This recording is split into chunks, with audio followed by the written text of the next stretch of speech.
आलूदगी यानी खामोशी कातिल, सांस से मुतालिक बीमारियों को रोक रहे लोगों की दिल की धड़कन। मुल्क की कई रियासतों में जैसे दिल्ली, उत्तर प्रदेश, पंजाब और महाराष्ट्र में फ़िज़ाई आलूदगी की सतह में मुसलसल इजाफा हो रहा है।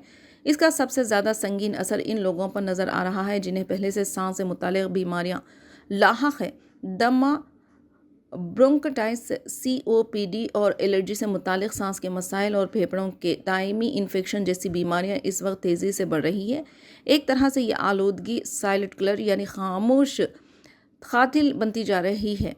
डॉक्टरों का कहना है कि ऐसे मरीजों को सांस लेने में ज़्यादा वक्त, सीने में जकड़न और मुसलसल खांसी जैसे मसाइल का सामना करना पड़ता है।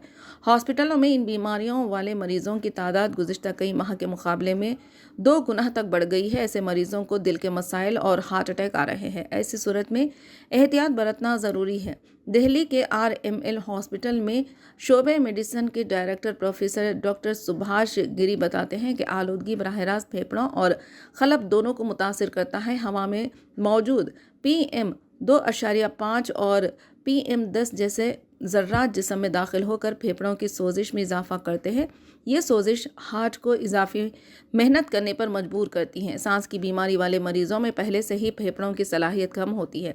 ऐसे में आलूदा हवा और इनकी हालत की मज़ीद ख़राब कर देती है। जब ऑक्सीजन की मकदार फेफड़ों से सही तरीक़ा हार्ट तक नहीं पहुँचती, हार्ट पर दबाव बढ़ता है, ब्लड प्रेशर गैर मुस्तहकम होता है और हार्ट अटैक का ख़तरा बढ़ जाता है। इसके अलावा आलूदगी से जिस्म में सोजिश बढ़ जाती है जिससे खून की शरीयानों को नुकसान पहुंचता है। इससे ब्लॉकेज का ख़तरा भी बढ़ जाता है। इसलिए आलूदगी वाले शहरों में सांस की बीमारी वाले मरीजों में दिल की बीमारी तेज़ी से बढ़ रही है।